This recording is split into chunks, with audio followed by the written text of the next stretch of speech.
Morning, everybody. Let's begin the meeting. This is the October 26th meeting of the Dunn County Planning, Resource and Development Committee. It looks like we have all of the committee members present, including our county board chair and most of the staff, our staff also. So we'll begin with approval. We have a quorum, so we'll begin with an approval of the minutes from the October 12th meeting. I have a motion for that. So move. Supervisor Anderson, is there a second? I'll second it. Supervisor Bjork. Thank you. Any discussion, comments or questions or corrections? Okay. All in favor, say yes. Aye. Yes. Yes. All opposed, say no. Motion carries. Okay, the minutes are approved. We do have some public comments today that I think Tom and Ann are going to share with us. So let's move to that next time.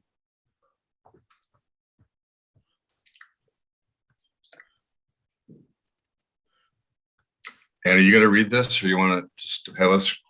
It's a little hard to make out.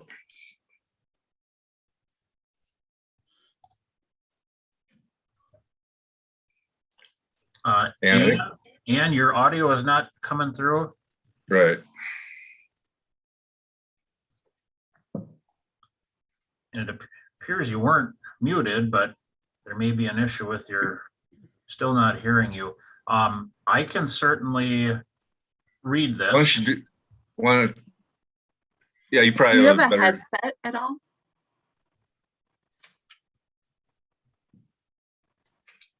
Pardon? I was just seeing if Ann had a headset. If she has a headset, she can plug that in. Oh, okay. I have one here that's basically brand new in a box. I'll just leave it here, Ann, if you want to run down and grab it. If you can't get something else figured out, it's here.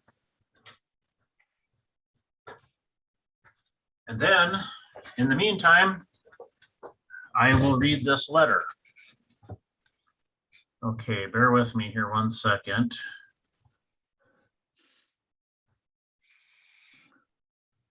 Okay, dear zoning board, I am Joette Lampy. Hang on here, let me just make this a little bit larger for everybody.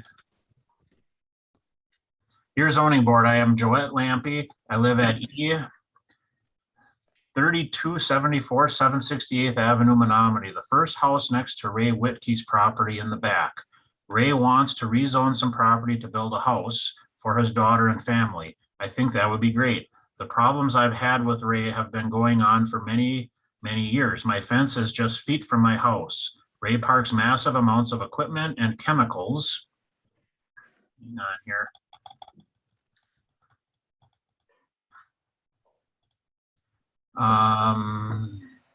Ray parks massive amounts of equipment and chemicals just feet from my house. He works next to my house cleaning water towers. The noises he makes are extremely, extremely loud. There is constant loud beeping when they bring in the semi trucks anytime day and throughout the night. The equipment he uses to move the other equipment around with its constant loud beeping. When they clean the water towers, it makes an extremely loud sandblasting noise, which both these noises go through my house, even with the windows closed. A large amount of steam, like a cloud, is formed around the water tower. I'm guessing which contains the chemicals that are falling onto the ground. I hope they are not affecting our water supply. There are many other loud noises like banging, large metal dropping, hard, loud engines, etc. Something they do even shakes the windows in my house. I had cancer 7 years ago. Until I got the zoning letter from Robert Colson, I never knew what I could do about this. I don't know who I could talk to. I felt helpless. Mr. Colson told me the land next to my house was not zoned commercially. Ray's equipment was parked there illegally, and it was illegal for him to work there.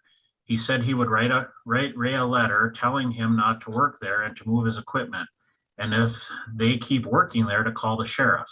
Since I told Ray's workers about the sheriff, they have been working on the other side of his property. Thank you to Mr. Colson. I have found a, hang on here. I have found a beautiful peace. I can sit in my house and hear quiet. That is a huge deal. I still hear beeping when the trucks come in and they move equipment around. He hasn't moved the equipment. Ann and Janet have been helping me a lot too. My fear is this piece is only temporary. I'm afraid once Ray gets his zoning, he's going to ease back over here. He told the neighbor he is not going to move his equipment or stop working over here because it is not really illegal. He gets the money and I get the noise. About a week and a half ago, Ray came to my house and gave me an ultimatum. He said I have two choices. Number one, he will build me a fence to block the view and the noise. If my house doesn't block the noise, I don't think a fence will help. Number two, Ray showed me where the property is zoned commercially along the road.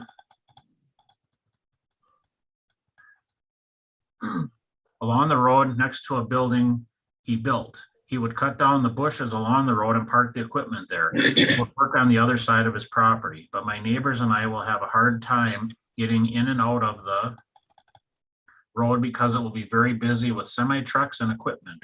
The road is a small dirt road, which holes have to be filled up and little rocks put down every summer. I told Ray the neighbors are not going to like that. He said it didn't matter. This is a public road and business can be conducted on any road. Ray told me to make up my mind today. When I tried to go back into my house, he called me back 3 times asking me, what is my choice? What is my decision? Make up my now. Why haven't I made up my mind? Make my decision. What is my decision? I told him I'm going to find out the truth. I thought the neighbor would like to know this. At first, he said to take the fence and document. After that, he called Ray. The first time he ever talked to him before, Ray said he's not moving his equipment to the other side. He would use the road for business. The neighbor said it's all my fault. I should have taken the fence because I'm making problems for him. I said I don't want to listen to that noise the rest of my life. He said it's better than making problems for the rest of us. I said Ray can move his equipment to the other side and work over there. He told me Ray is not going to. I'm very sorry this letter is so long. I hope you didn't have problems reading it. I thank you for all the help and the newfound peace and quiet. It's been so many years without it. Thank you very much, Joette Lampy. And then she followed up, P.S. about a week ago when I wrote this letter, Ray had a few days without working. It was so quiet. Other than that, he's been working on the other side of his property. It's still so loud, it sounds like they are working behind my garage. You should come and see and hear for yourself. Ray tried to tell me there are no chemicals. You can see in the pictures all of the containers of chemicals they use, some labeled toxic or hazardous. I think Ray should get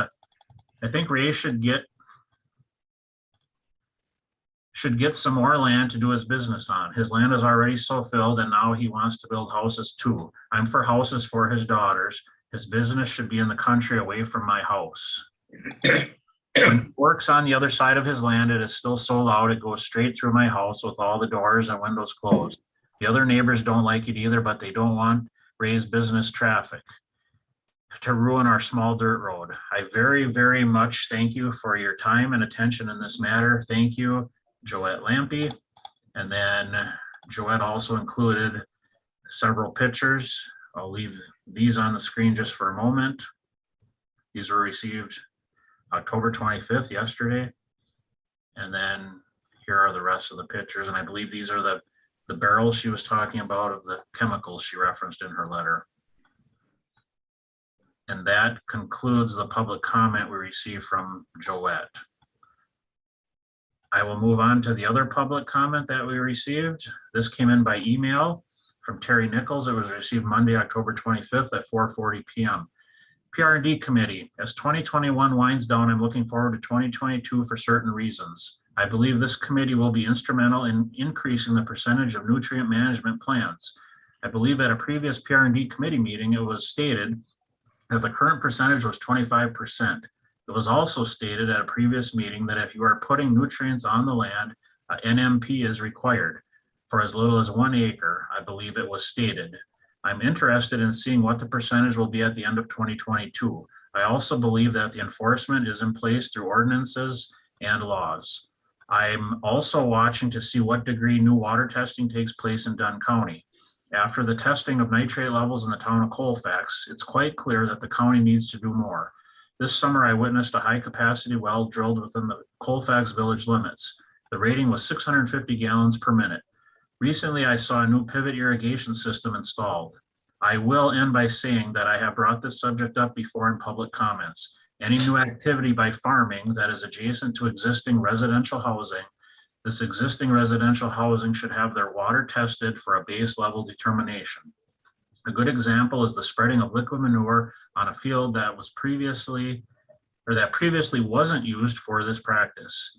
I'm assuming that the majority of rural housing has their own wells for groundwater like I do. Respectfully, Terry Nichols, Town of Colfax. And that concludes the public comment that we received. Okay, thank you, Tom. So we move on to we have no public hearing today. And we move on to the rest of our agenda. Item number, if without objection, I'm wondering if the committee would be willing to move item 8A up to the top of the agenda so that Mr. Stry, who is going to present the materials, can doesn't have to sit through our long meeting. So is there, without objection, is that okay with people? Anybody want to object to that? All right, then we'll move down to 8A. Keith, you want to take us through this? You bet. Thank you, Mr. Chair, and thank you, committee, for accommodating the schedule here.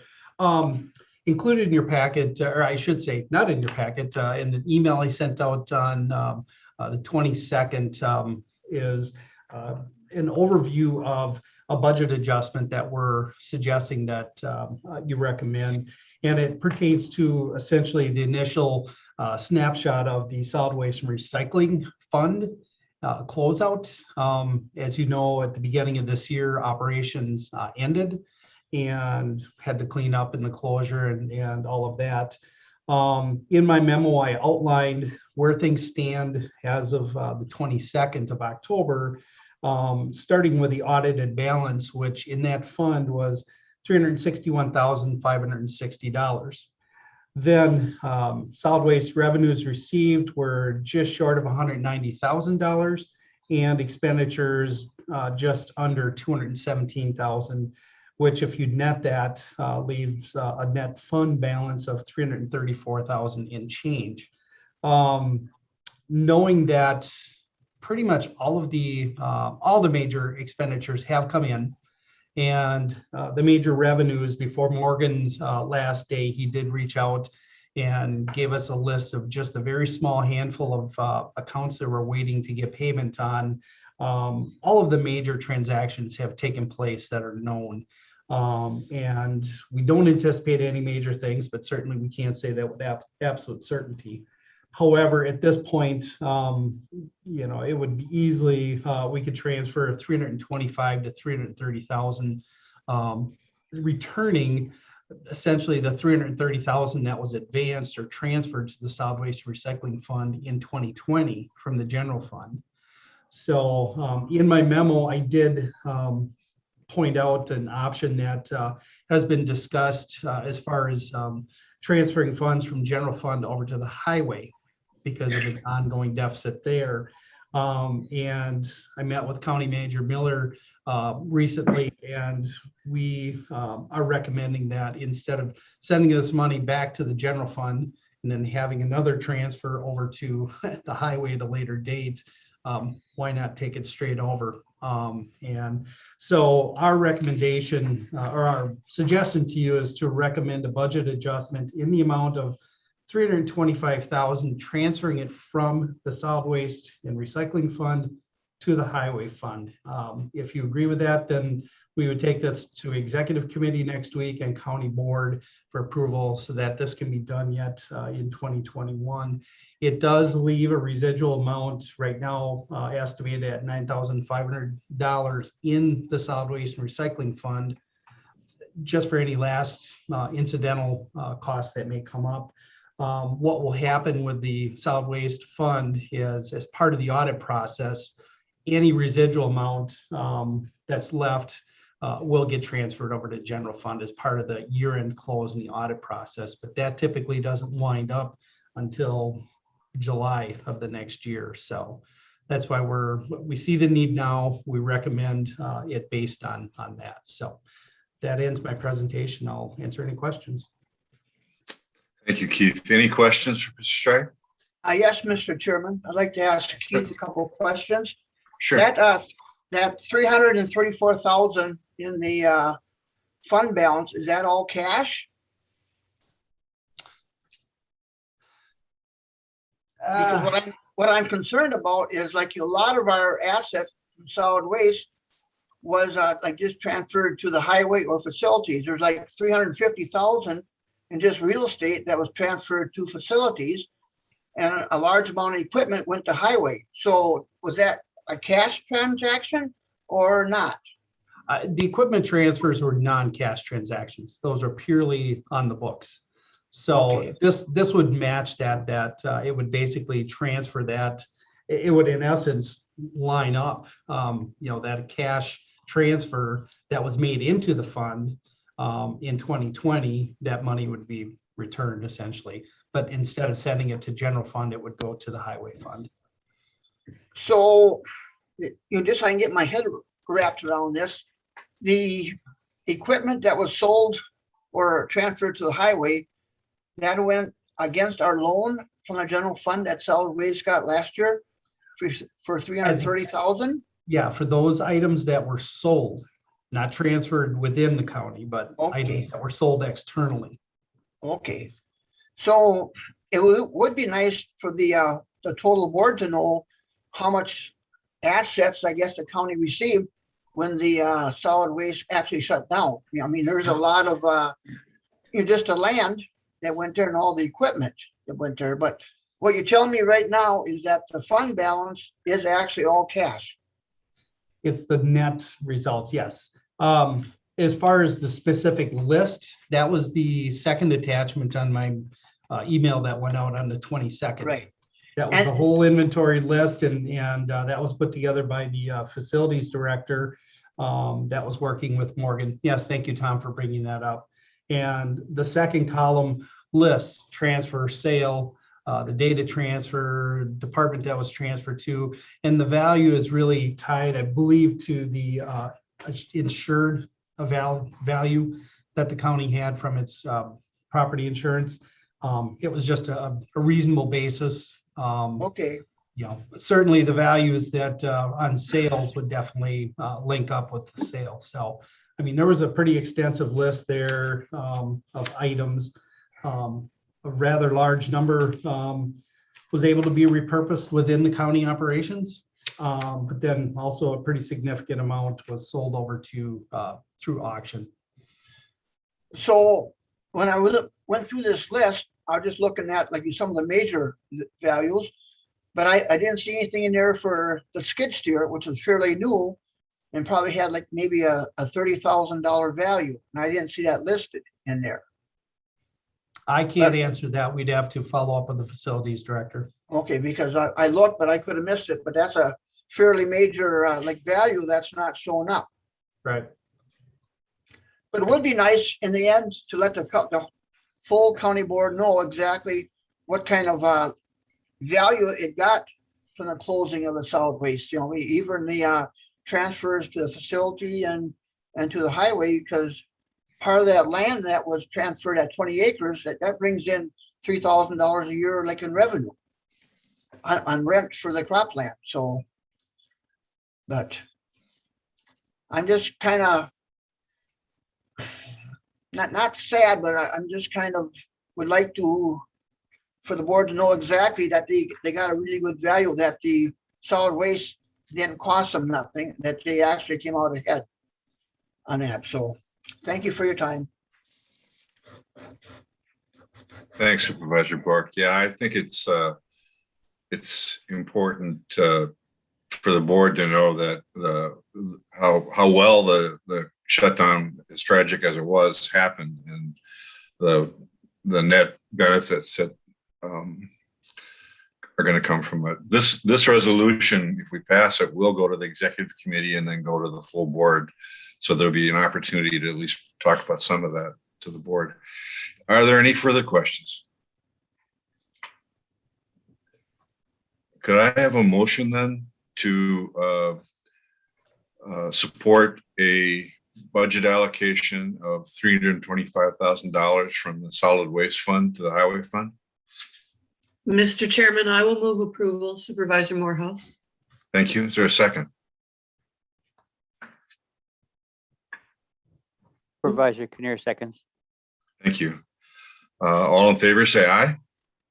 Aye. Aye. Aye. Anyone opposed, say no. Motion carries. Thanks a lot, Keith. All Appreciate right, your time. thank you, everyone. Have a good day. Just before you leave, Keith, just a comment, maybe, especially by the board meeting and maybe by executive, could we have a breakdown of what each department got, like how much highway received, how much facilities, how much environmental services? That would be a good report for executive and the county board. If you could just come up with those totals. Sure. Do you want that as a separate agenda item, Mr. Chair, Chairman Bartlett, or do you just want that as supplemental information? It could be just supplemental information that goes out, but the information's here, but it's tough to go through and to total it all up. And I think that's what Supervisor Bjork is asking for. And I was going to ask for the same thing, that maybe we could get the totals of what each department got was transferred to. Thank you. Happy to do that. I'll work with Mr. Nabafel to put together something and distribute it. And find out what happened to that skid steer. I'm interested in that too. I didn't realize that wasn't in there. I didn't notice that. So good for Supervisor Bjork for noticing that. Yes, thank you. I noted that as well for follow-up. So I'll follow up on that. Thank you. Thank you. All right, then we'll move down to item 6A, review of the groundwater recommendations, task force recommendations. Chase, you have a... Sure. Good morning, everybody. With us today too is Heather Wood within our division. She's working a lot on the groundwater ad hoc recommendations, as well as participating in the conversation that's coming up later on the agenda regarding the Beaver Creek Reserve. But to this point, I've highlighted a few things that we've worked on here in the last month regarding groundwater. Heather can certainly speak to more of her day-to-day individuals coming in looking for water samples and some other work. But I think if there's any specific questions on any of these items, please let me know. I think the bulk of this time was going to be intended to follow up on a request from the last time we provided a report on this subject to discuss the goals or the intention of having a Water Resources Council. So I guess with that, is there any questions from the committee regarding some of these other activities before we delve into the Water Resources Council?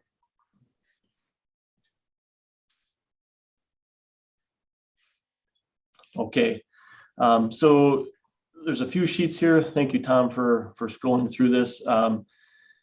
We've compiled just a few things. These are snips or an excerpt from the groundwater advisory ad hoc recommendations and the specific language that was stated in that plan or in those recommendations to discuss the Water Resources Council, some estimated timelines, which I think due to a number of different circumstances, we're beyond that, but some things to consider. Heather and I both not being part of this process. We're going to lean on all of you that were part of that to help form our perspective a little bit more than what we can glean from the report itself. But one of the discussions was developing a Water Resources Council to advise, guide, not really sure what the exact term should be regarding groundwater within groundwater, and I would say surface water within the county as well. If you'd like to scroll down just a little bit, Tom, thank you. These are the participants that were part of that groundwater ad hoc committee in 2019. I included this just to remind us all, particularly me, of who was involved. And as we think about a Water Resources Council going on into the future, who of these individuals would we like to include, and also who is missing? And if you'd scroll down a little bit further, Tom, to the next sheet, maybe. I've included this this kind of diagram or chart here. So in one of the earlier parts, page before it references the Pepin County Water Advisory Group, of which I had a strong leadership role in when I was with Pepin County.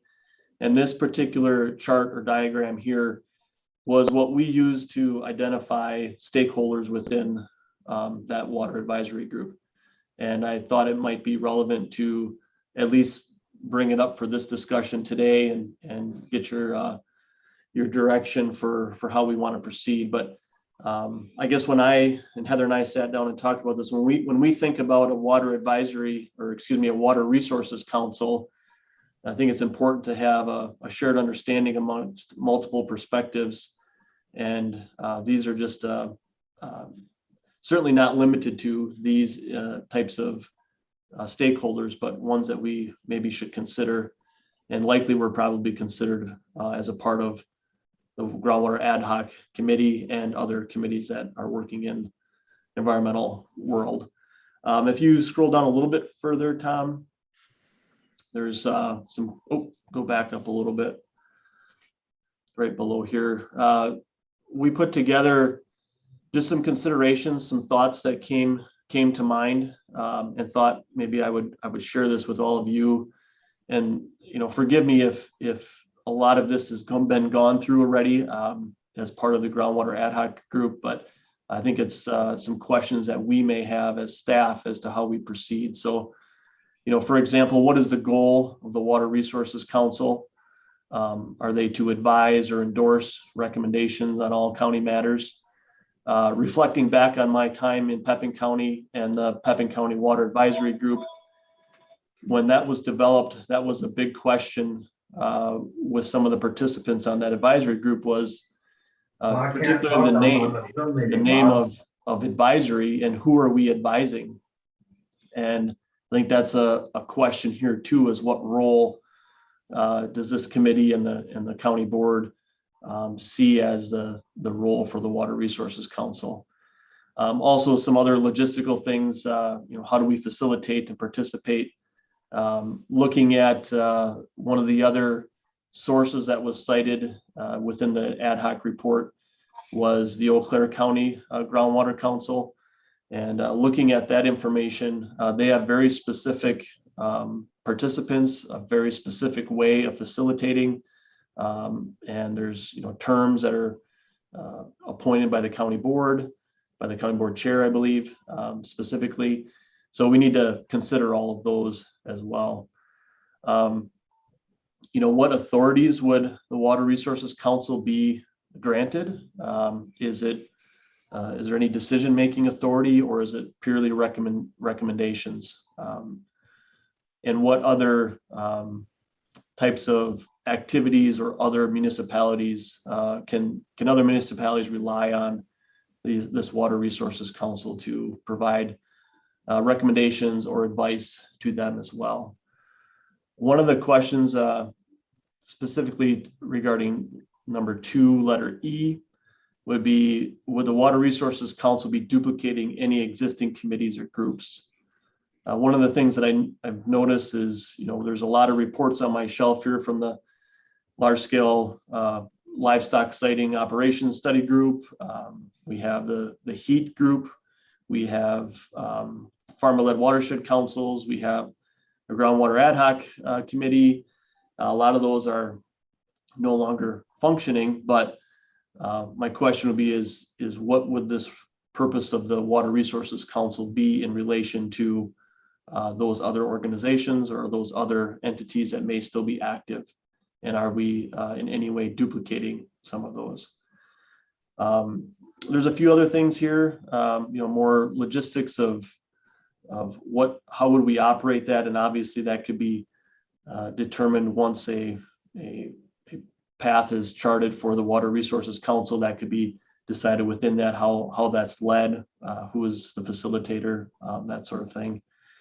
A couple things near the end here would just be, as I continue to get acquainted with the operations of the Dunn County system and all the different programs and projects that we have going on here in the Land and Water Conservation Division.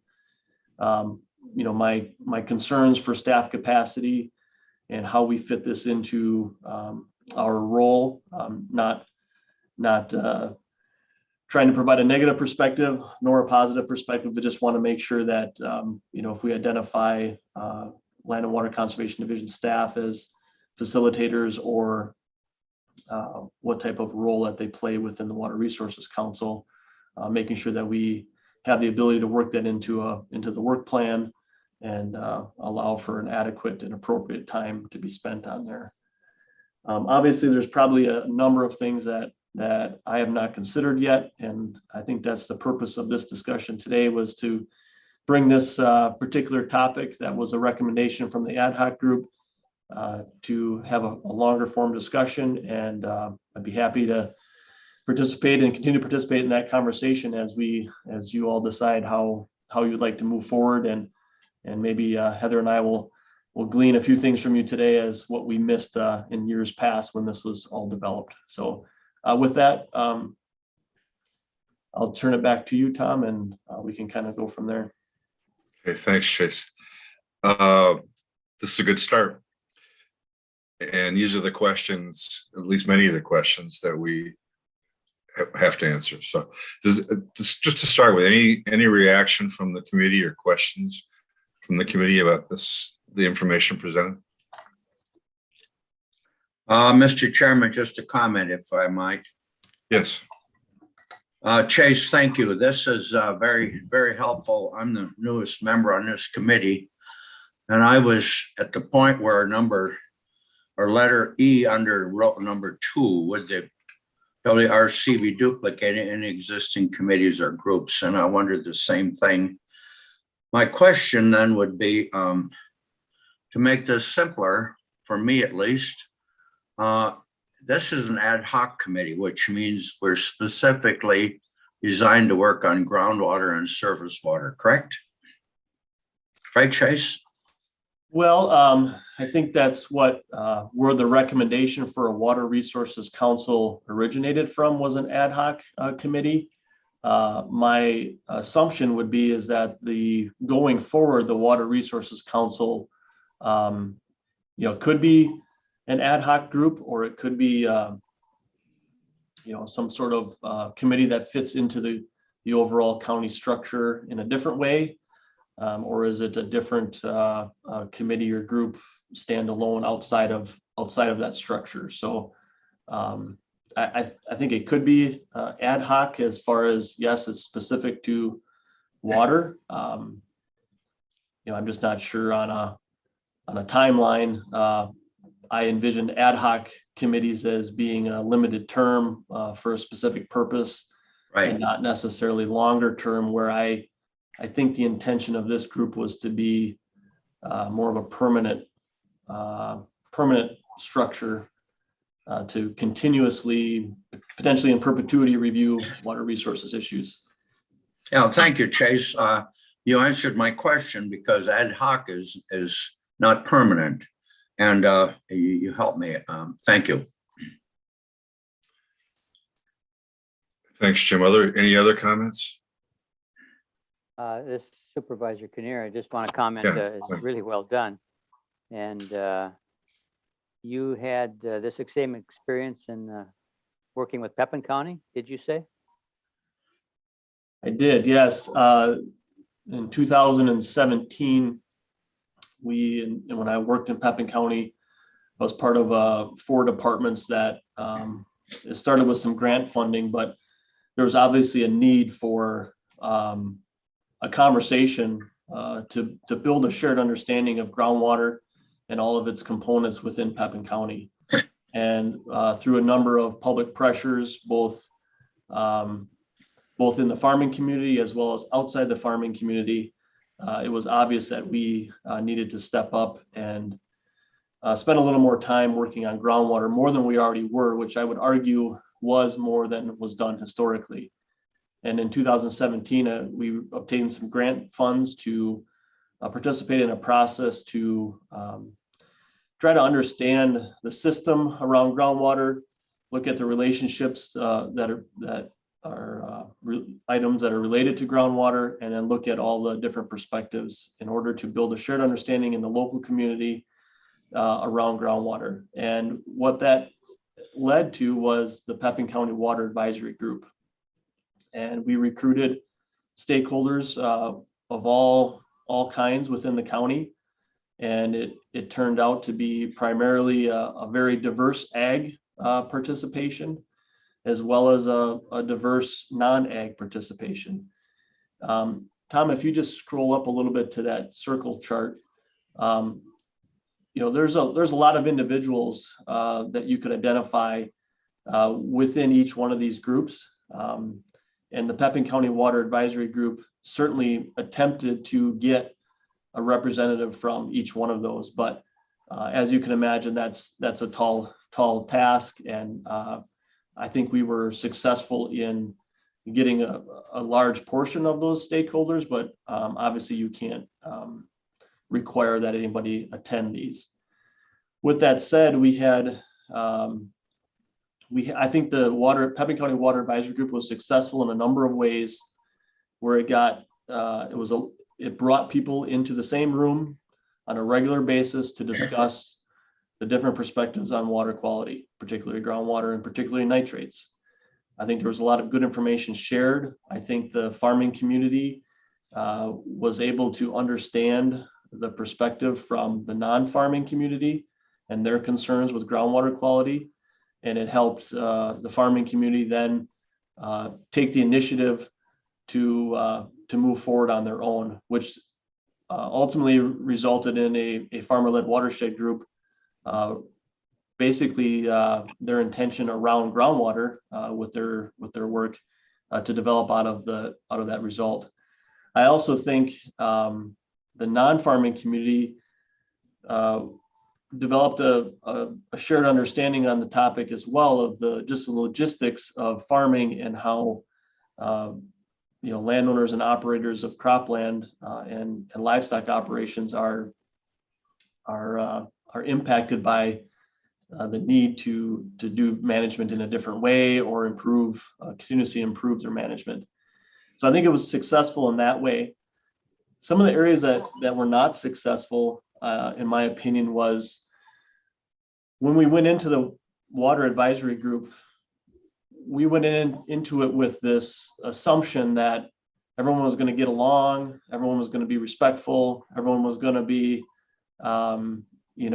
leave at the end of the day and with a smile and say, see you next time. But we were certainly naive and to some degree. I think that was expected that there would be controversy. It was expected that there'd be tough discussions. But what happened was we had certain perspectives that came to the table that were constantly, in a way, kind of a blame game, if you will. And I think after a while, in my opinion, the people that maybe needed to, the individuals, such as the farming community that had the largest impact on the resource, given the circumstances in Pepin County, were not willing to come to the table anymore to listen to the same comments every time. It turned out that we actually needed a facilitator. We needed someone to facilitate. We needed something with more structure, and we didn't have that. It was not, the Pepin County Water Advisory Group was not an entity of the county board. It was not endorsed. I shouldn't say it was endorsed, but it wasn't a subcommittee, wasn't identified by resolution. It had really no authorities.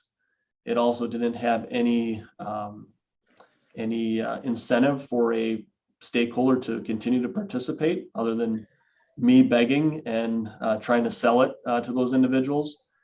So I think there was a lot of things that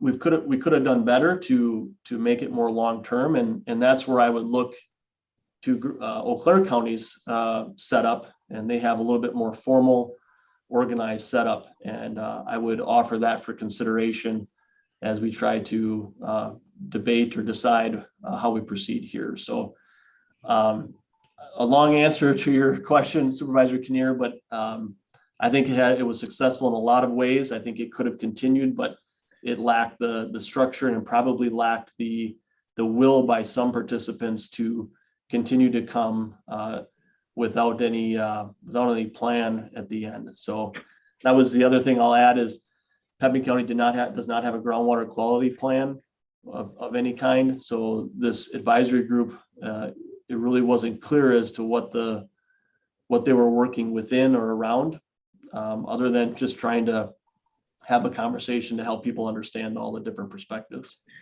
And I would compare that to Eau Claire counties where they do have a plan, a groundwater quality plan, and the groundwater quality committee is there to implement that plan. So again, just offer that for consideration. Thank you, Chase. That's very helpful. Any other thoughts or comments? I have, Tom, if you go down to the next sheet, please. No, the description, the goals and that.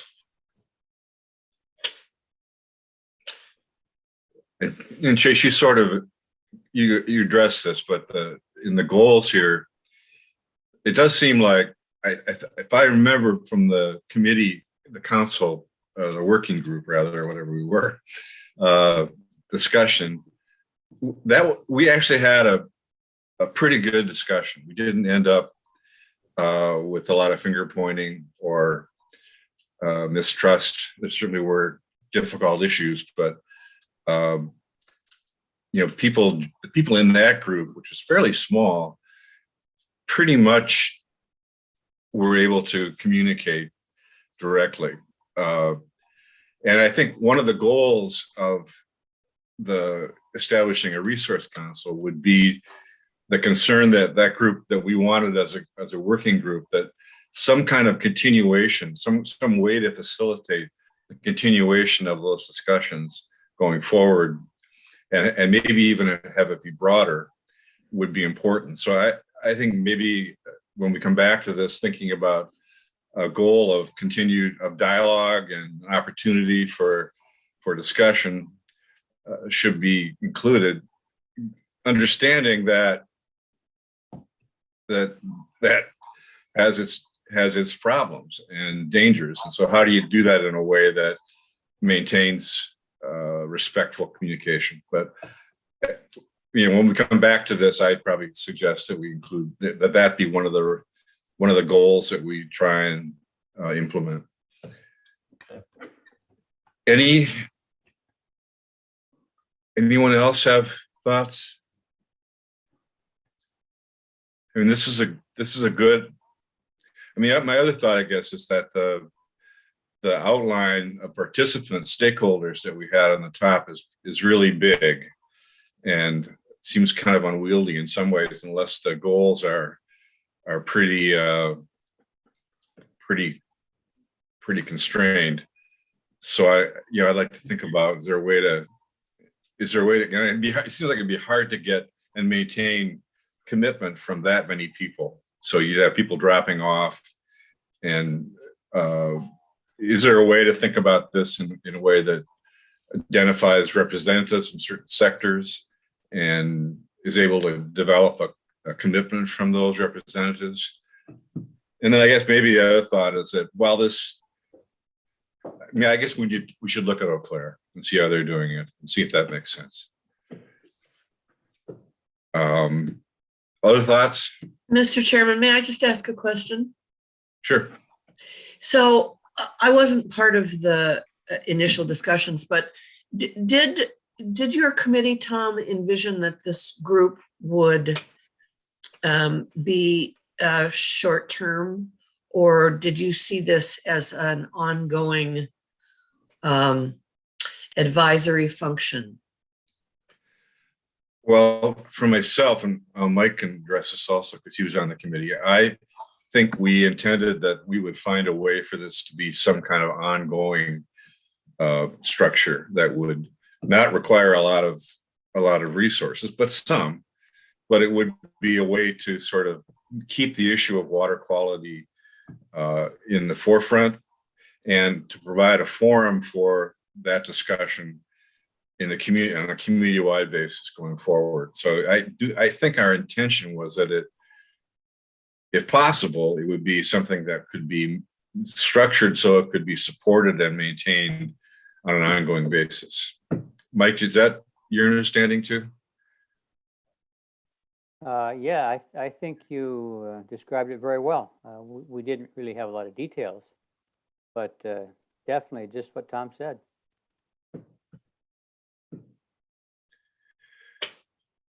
Supervisor Bjork for a comment. Yeah, Supervisor Bjork. This circle here that's on our screen, I think this is really good. I know it's large and it'll probably be more difficult as compared to our previous groundwater studies committee, but we've also got to be very careful that we're not just preaching to the choir. You get a small group and then you kind of lack that diversity and you're not going to get the cooperation because some groups feel that they were not part of it. So I know this is a large group that's up there on the screen, and sometimes that is hard to get things done. But with a smaller group, if the right people aren't on here, they're not really doing the service to all the citizens either. Yeah, thank you for that comment, Gary. I think you're right. That's got to be, I mean, if we're going to do this, it's got to be set up so that we do have meaningful conversations with our fellow citizens about it, and it's got to include. I mean, as Chase mentioned, some of those discussions are not easy to have, so we have to find a way to have them without, having people walk away from the table. Yeah. And my only other comment, Tom, would be on this council. You don't want to give them too much power, but yet you don't want them to think they go to all these meetings and nothing is being done by it. So there's a fine line for too much authority, but yet they got to have some say, and that say is going to get some reaction. If that's possible. I think you're right. I think you're right. Thank you, sir. It's an exercise in democracy, which is always complicated. So Chase, any other comments from anyone? Yeah, okay, Chase.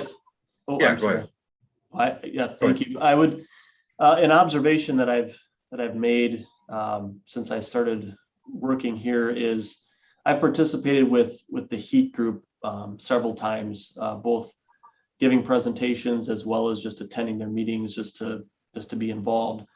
And, obviously that is a different, that was developed in a different format than what this is. But my concern is what I see with that group is similar to Supervisor Bjork's point of the lack of diversity. I think that group does tremendous work and has very good intentions. And I hope they continue down that path. And I certainly will participate along the way. But that is an example of my question regarding the duplication. And to be honest, I think members that are on the HEAT group or other groups are typically members that are very active in community functions as it is. And to fill the circle with specific people, I would imagine that some of those are going to be the same people. And I wonder, how do we encourage them to participate in yet another council or group? but also how do we encourage others that aren't participating in other groups to step up to this one? What brings them to the table? And I don't specifically know those answers yet. I'm still in that learning curve for all these organizations, but that would be my concern with this Water Resources Council is, if it is still necessary, which it might be, how do we create it, develop it in a way that it's not just another group that meets regularly and with time it gets diluted out and the devoted people that are part of it are the only ones there at the table again. So echoing what Supervisor Bjork had mentioned.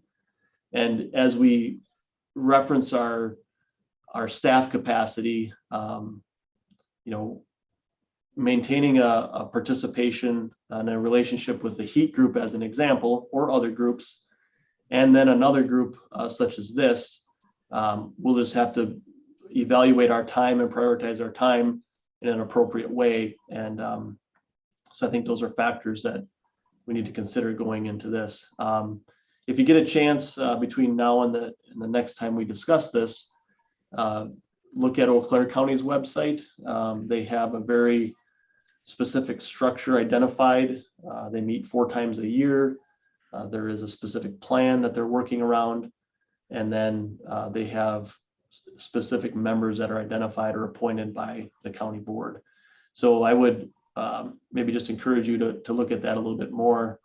And then I guess while I'm speaking, my last question for all of you then would be, what are your suggestions for our next steps? Is there something specific you would like Heather and I to bring back the next time we talk about this update? Or is there, what type of direction or action would you like us to continue to work on between now and then?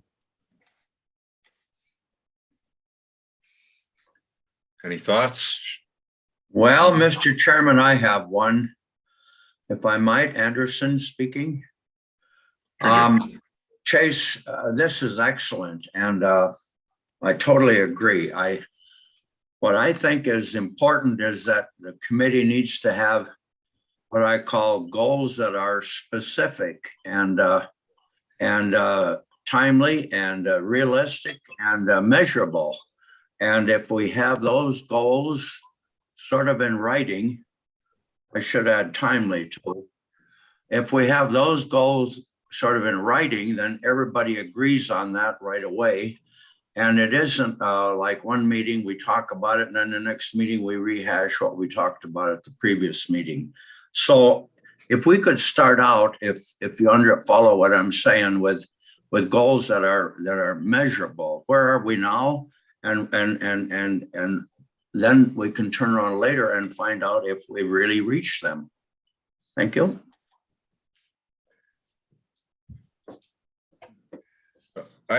Thanks, Jim.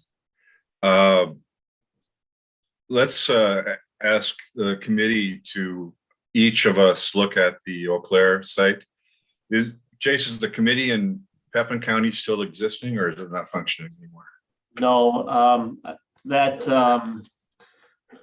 so there ended up being a large-scale livestock moratorium that came into effect by the county board about 3/4 of the way through the time that the advisory group existed. Okay. As a result of the moratorium report, everything kind of deadheaded, and then I left. So Okay, well, I'm glad you left. So here's my suggestion: is that we look at the Eau Claire site. I don't know, Chase, if you or Heather can identify any other similar things around the state or other states for that matter, even you could share those with us.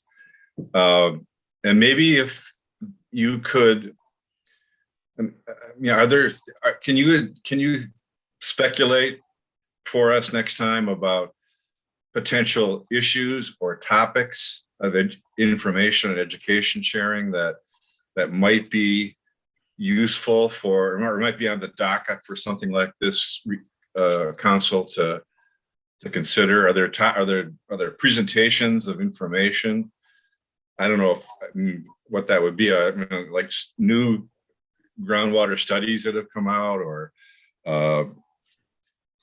we have made recommendations in the committee about having a groundwater testing program. I don't know if it would be appropriate for this council to, that might be a little cumbersome for a council to make recommendations on, but I mean, there are some recommendations on fertilizer use and nutrient management that have changed in the past, to some degree in the past few years or past year. I don't know, there are things like that it would make sense to bring some people together and sort of get information out and some discussion of, just so we had an idea what might be possible roles for the committee. Anybody else have anything? Okay, then let's move on. Thanks a lot, Chase. Tom, Oh, one Gary, you question. have some? Um, Sure. To get to that Eau Claire site, could they give us a link, or can I just go to Eau Claire County Water Council and that'll take me to it? Because I'm not that great on computers. Yeah, I could send out a link to the committee. Okay, thank you. Yep, you bet. That'd be great. Okay, thanks a lot for putting this together. It's very helpful. Let's see, where are we? The Lake Monitoring and Protection Network report. Back to you, Chase. Sure, and I'll invite Heather to participate too on this. I'll real quick. Beaver Creek Reserve has we've basically contracted with them for the year of 2021 to do aquatic invasive species management, and this is a report that they provided to us. It's I would say it was a difficult year given the nature of aquatic invasive species and some of the programs that are statewide involve.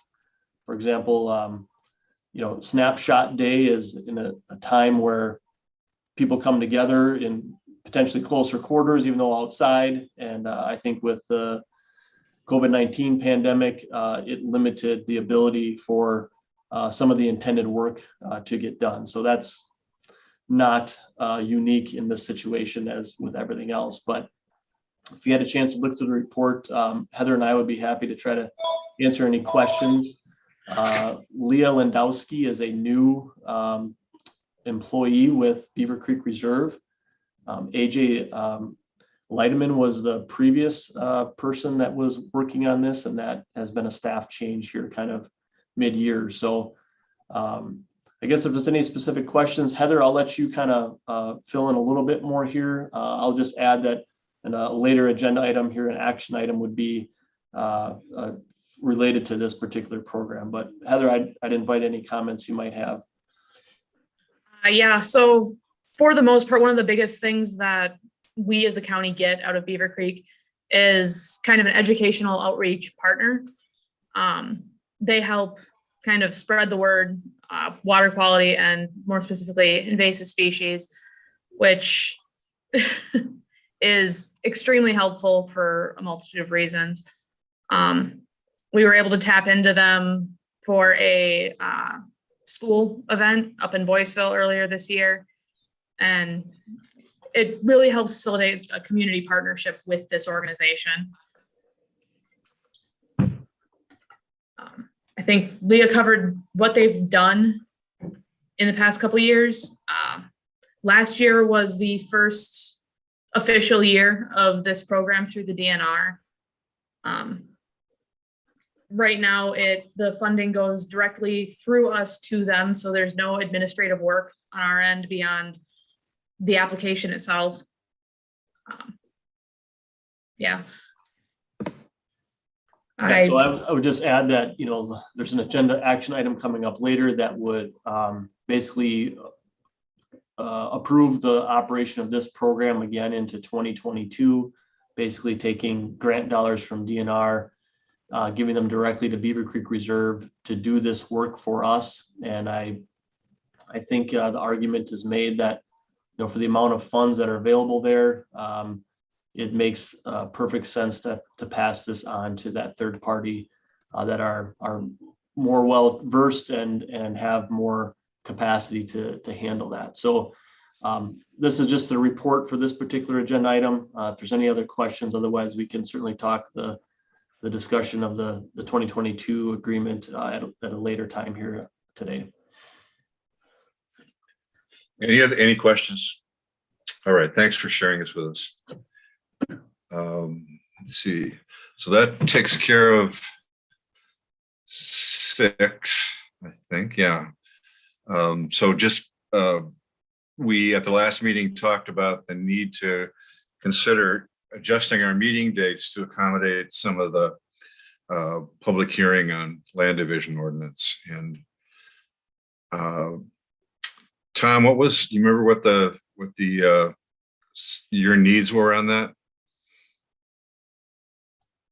Yes, so we agreed at the last meeting to hold the public hearing for the land division ordinance on the 16th of November. So I've got a calendar up here. Hopefully everybody can see that. That of course is one of our, not our typical Tuesday. It ends up being the 3rd Tuesday of the month, and traditionally we meet on the 2nd and 4th. So right now we have our original meetings still set up on the 9th and the 23rd of November. We're holding an agreed upon meeting on the 16th, which will be a normal meeting. We're just happen to have a public hearing there as well for the land division ordinance. So right now, as it stands on the calendar, we have meetings set up for 3 weeks in a row on a Tuesday. And I guess at the last meeting, we didn't make a decision on if we want to hold all 3 of those, perhaps cancel one or both of the other regularly scheduled meetings. Perhaps you want to leave all 3. I'm only going to speak for the survey side of things. I don't foresee any issues or any agenda items, I should say, coming up the month of November other than the public hearing for the land division ordinance. So if the meetings on the 9th and 23rd were canceled, it wouldn't disrupt operations for myself or my division, but I certainly can't speak for Chase or Ann. So again, right now, I guess we need to make a decision. Do we want to hold all 3 meetings? We do need the 16th for sure, because tomorrow that public notice will be published in the paper for the first week. So, well, here's my suggestion. I would suggest that we cancel the November 9th meeting, that we identify the 16th as the first meeting of the month. But rather than canceling the 23rd meeting right now, I wonder if it'd be okay with people if we move it to the 30th. That would still, I think, mean that we had 2 weeks until a regularly scheduled meeting in December. We can always cancel the 23rd meeting if we put it on the 30th, we could always cancel it if we don't have any agenda items or enough agenda items. That's my suggestion. Is there anyone have another suggestion or have reasons why we shouldn't do that? Mr. Chairman. Yeah. I agree with canceling the 9th. If you remember, on a hearing on the 16th, I'm also chairman of CR&T. We got a big broadband meeting that morning. So I don't know how long I can attend. The 30th, I know we've got the Dunn County Housing meeting, which I'm involved in, maybe some more.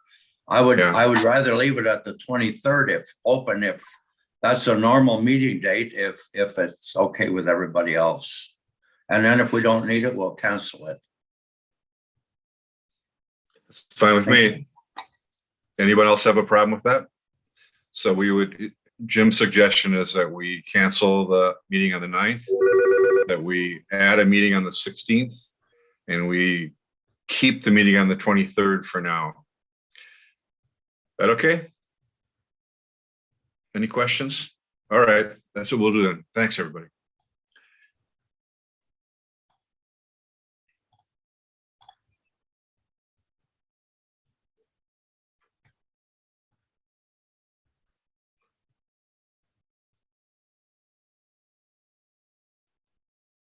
Can you go down, Tom? Can you, I should have, the agenda is up, I believe. Just the only down to, oh yeah, okay, it is, you're right, I'm sorry. I apologize. So that takes care of number 7. Number 8A, we've already addressed. 8B is a review and action on the certified survey map in the town of Tanner. Tom, you want to lead us through that? Sure.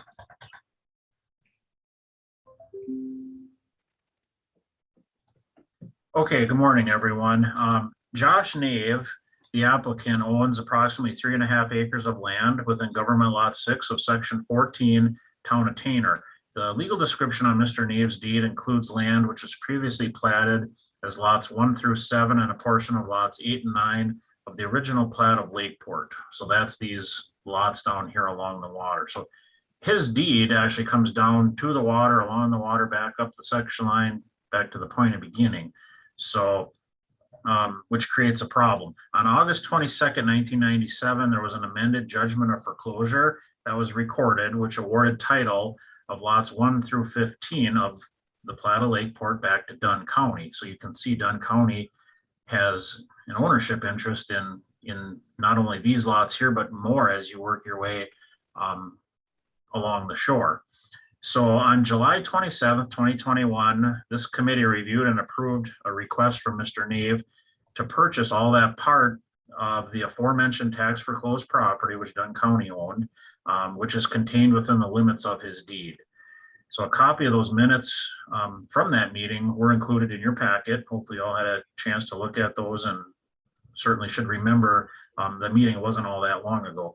Mr. Nave subsequently hired a land surveyor to prepare a certified survey map of the property. I'll bring that up here next.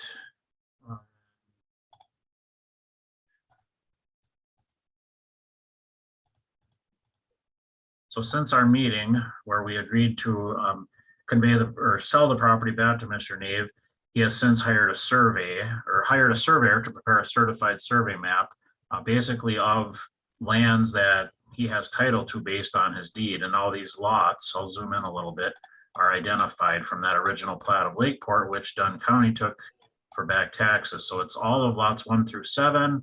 As you can see, most of lot 8, and then just a little sliver piece off of lot 9. So once this CSM in front of you here is recorded, then Dunn County is going to use that as an instrument of conveyance between the county and Mr. Nave to clear up any title issues here. Right now, again, like I had mentioned, his title is clouded. He has a deed that says he owns this. Dunn County took part of this back for back taxes.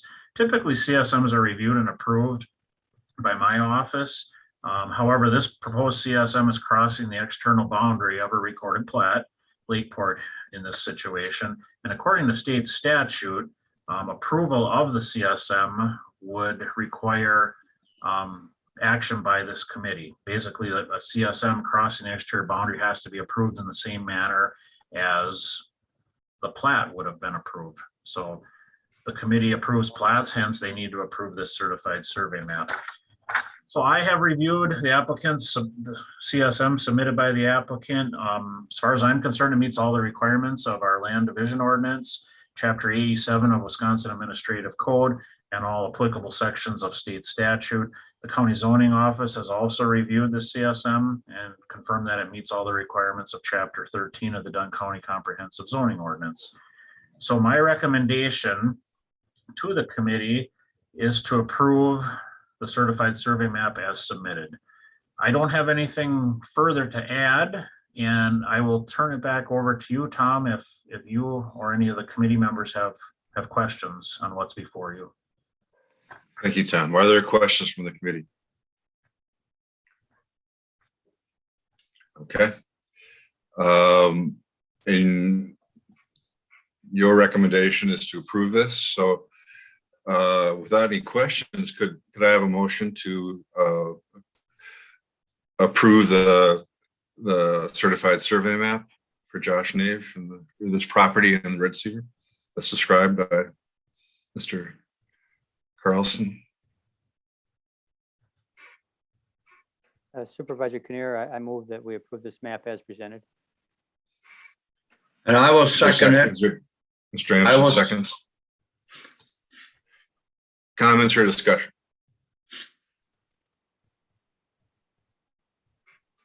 Okay, all in favor, say aye. Aye. Aye. Aye. All opposed, say no. Motion carries. Thank you.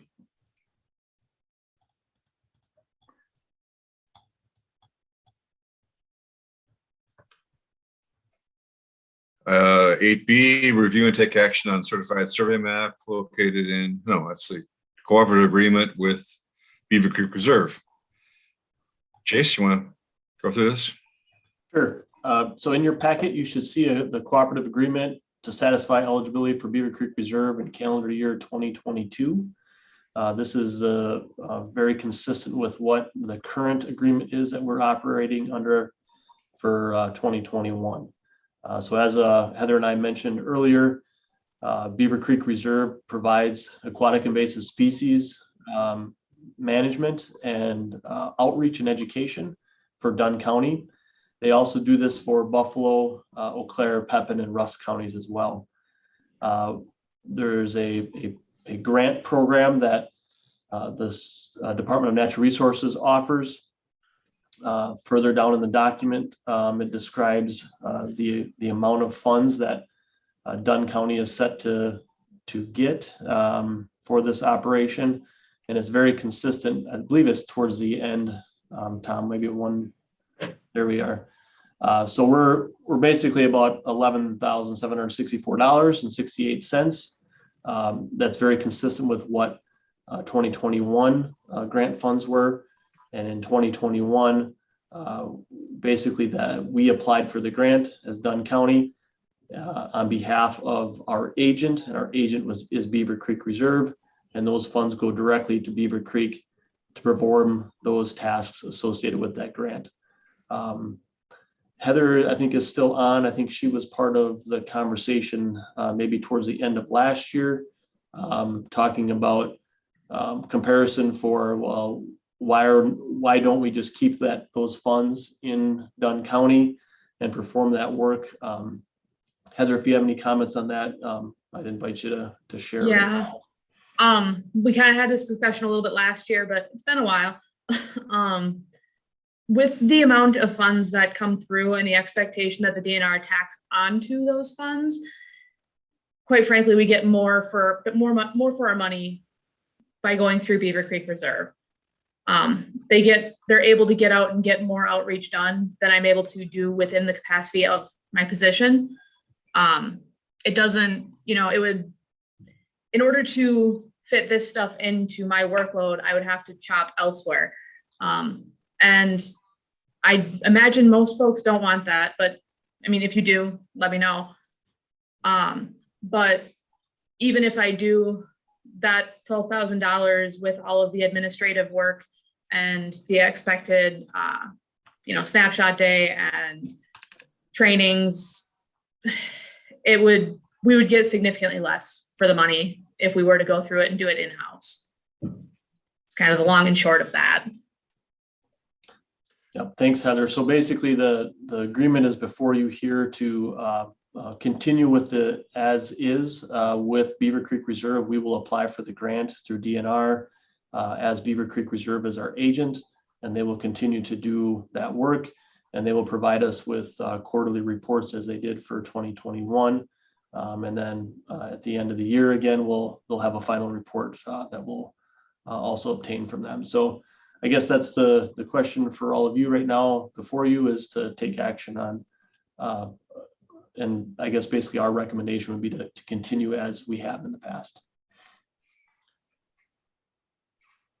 Thanks, Chase and Heather.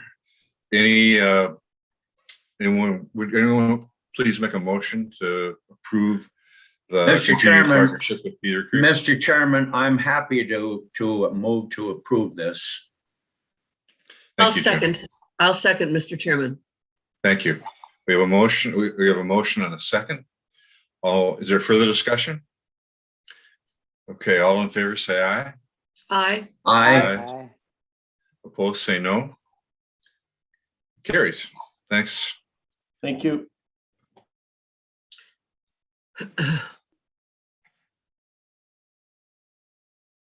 Good. Okay. So item 9, We did. no, we didn't do 9 yet. 9 is our last public hearing. We adjourned the hearing and then we began discussion and deferred further discussion until this particular date for this meeting. So I think what we need to do is just continue the discussion and make a decision on whether or not to approve the rezone request. Anne, is that your understanding? Yep. Can everybody hear me this time? Yeah, you're good. You want to introduce this for us, please? Well, Bob Colson worked on this one before me, but I think I have a pretty good handle on it. Let me see. I think one of the things that came up previously was whether the storage of the commercial or industrial products on the property would be allowed under the new zoning. From what I've found, they're currently not allowed under the general agriculture zoning that it is currently, and it would certainly not be under R1 either. So we have a violation here, and it would continue to be if this was rezoned.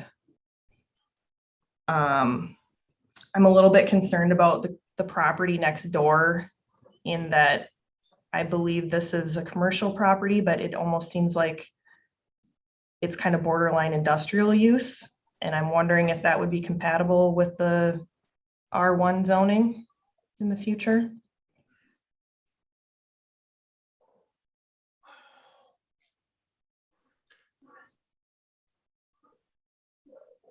Okay. I don't know if you guys have questions for me or what you. Yeah, well, let's say, so this was the property that was referenced in the public comments section by the neighbor, one of the neighbors. So, but that was a question we had last time. I guess the question before us is not so much whether this is a violation of the ordinance, but whether or not we think this rezone into residential is appropriate. Is that how you would see it, Ann? I guess generally we wouldn't want to rezone and automatically create a violation by rezoning the property. So my point was that it's already a violation and rezoning would not change that. So, that's all I had to contribute there. I mean, you can see just from the aerial photo that a lot of these business activities are occurring on both properties. And the commercial area is the area by the buildings on the left, upper left? Yes. Okay. And that's zoned commercial, and if that's what they're doing, that's allowed.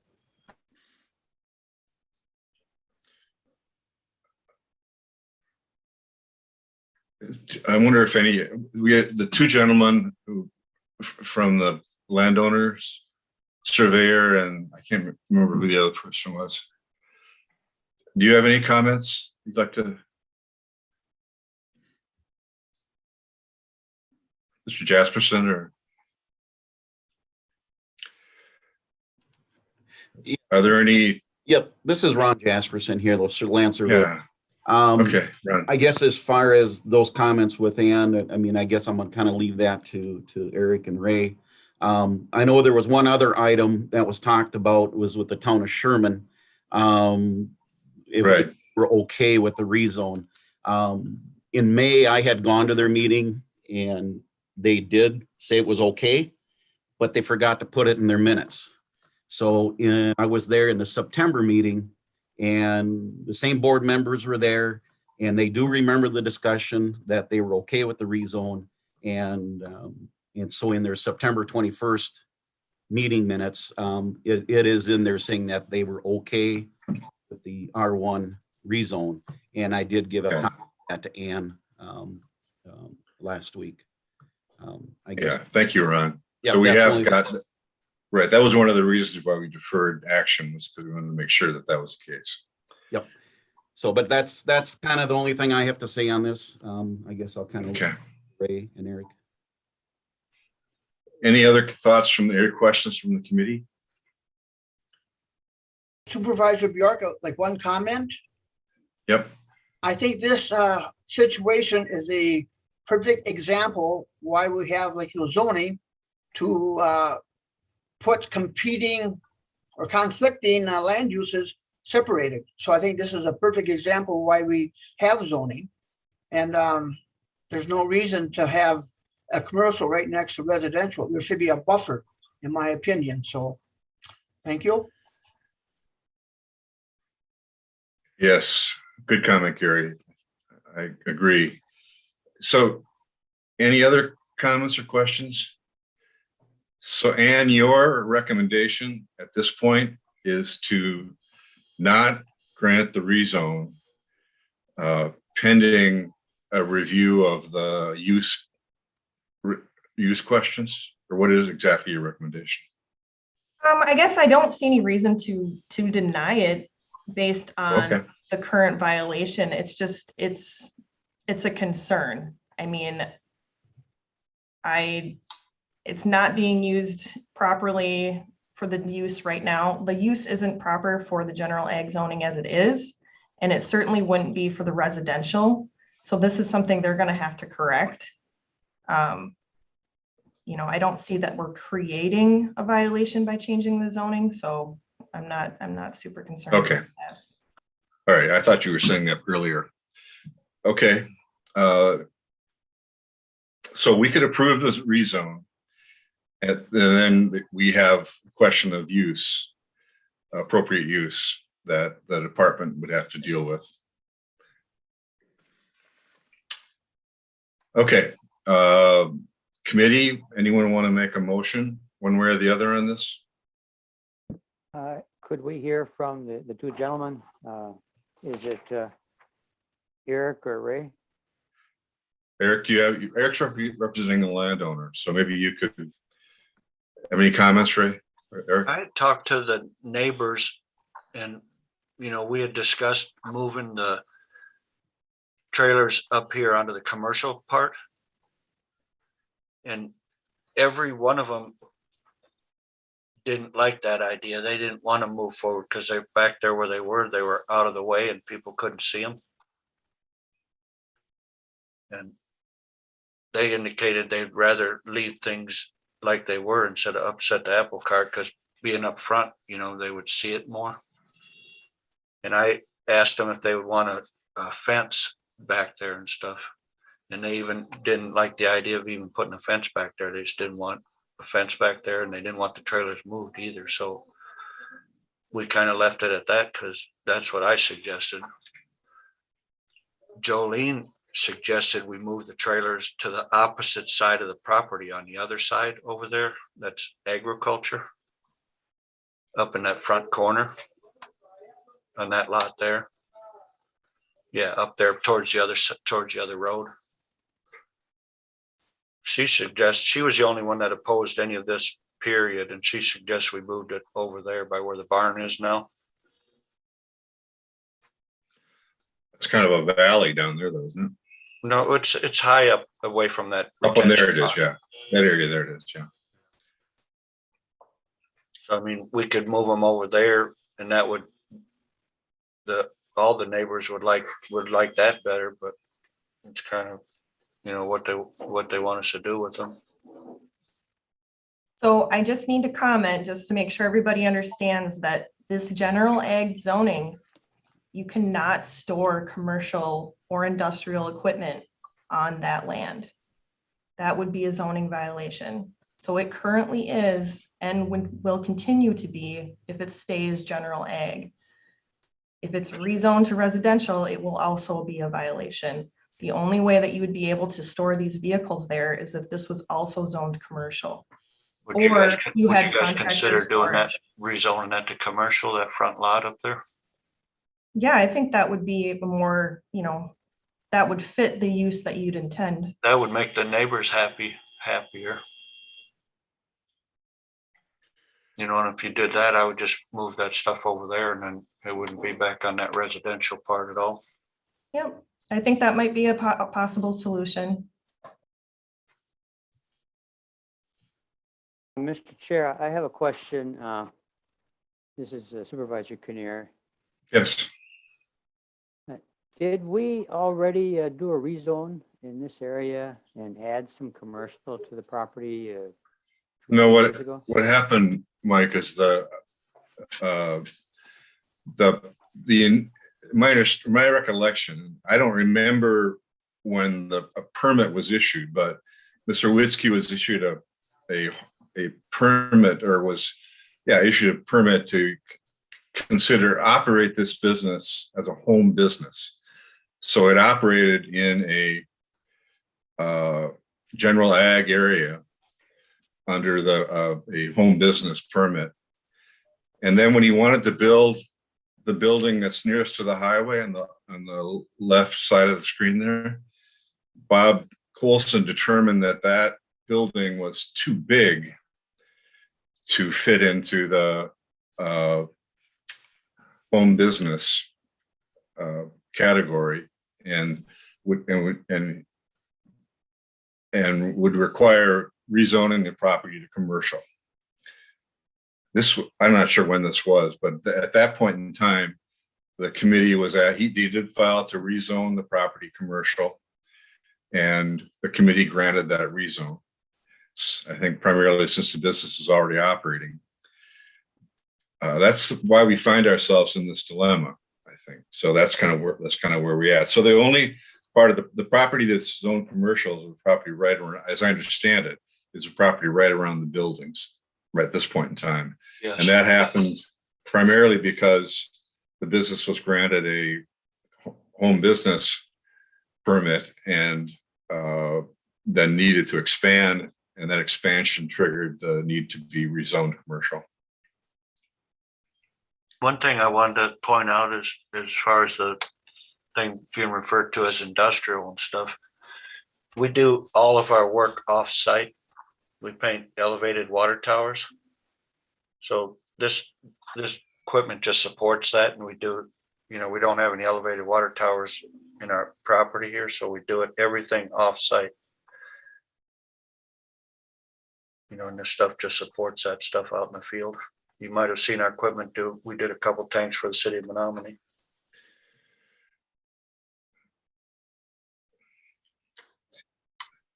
Other questions?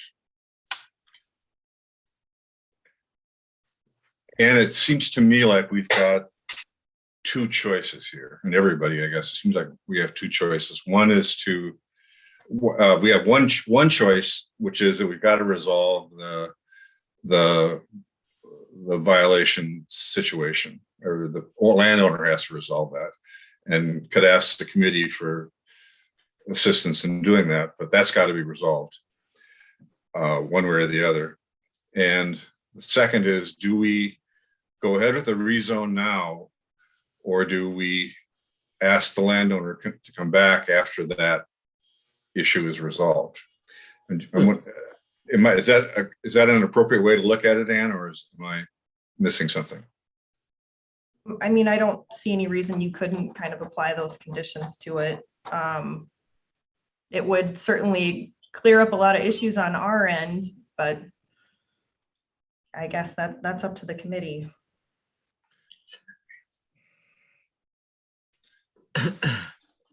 I want to be clear. Is your recommendation that we go ahead with the rezone or not? I'm putting you on the spot. I hate to do that, but I am very new in this situation. Yeah, I know. As well.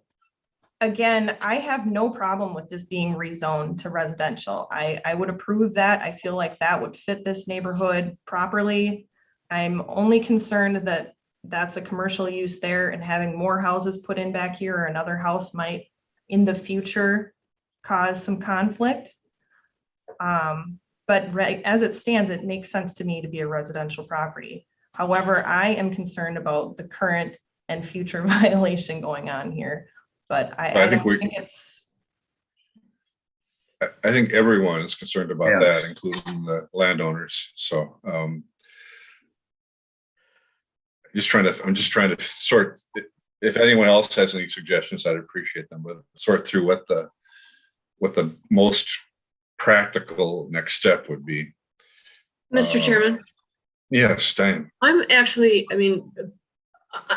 prepared to move to deny the rezone. I mean, under the current circumstances, it seems to me a highly inappropriate designation, given the existing uses of this property and in the evident violation. And I don't know if you want us to, if you think it would be better to postpone a decision. But that's my thinking. This is not an appropriate R1 in my view.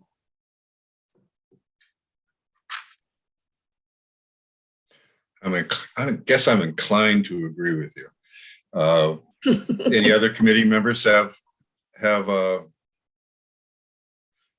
so if we were to decline it, that would what that would do is the landowner would have to assess whether or not come back with a new request, and that would probably have to address the concerns that you raised in order for us to go along with it. Correct.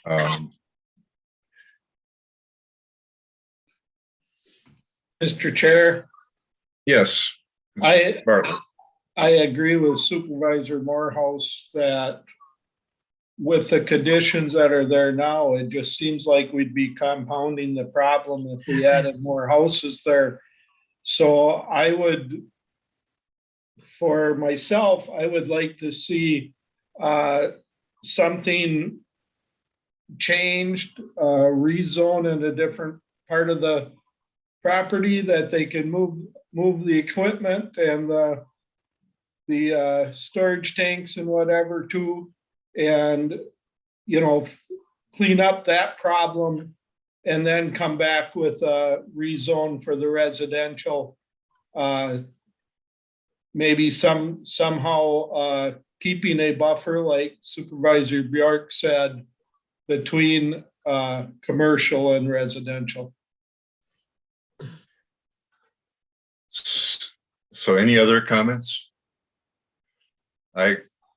I'm inclined to agree with both those comments. If it's appropriate, then, Mr. Chairman, I would move that we deny the rezone, at this time, deny the rezone request to R1. That's a motion. Is there a second? Supervisor Bjork will second that. Okay. Is there any further discussion? Okay. All in favor of the motion to, at this point, reject the request to rezone, say aye. Aye. Aye. Opposed? Okay.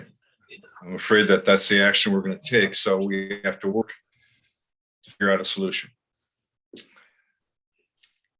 And we'll do that.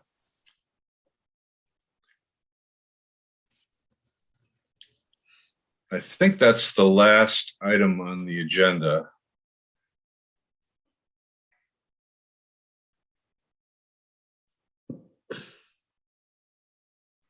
Mr. Chair, a question Yes. a little bit concerning this. When we have public comments, I know they come in late, but even though staff doesn't have access to them, I'd appreciate getting copies of the public comments even after the meeting. Then I can look them over a little more carefully. That was the intention this time, kind of a logistics problem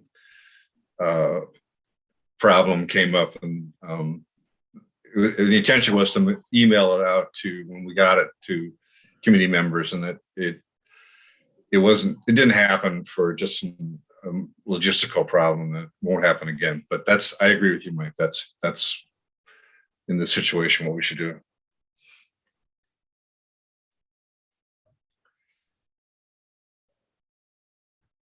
Okay. Any announcements? We have our future meeting date for November 16th. With that, we'll adjourn the meeting.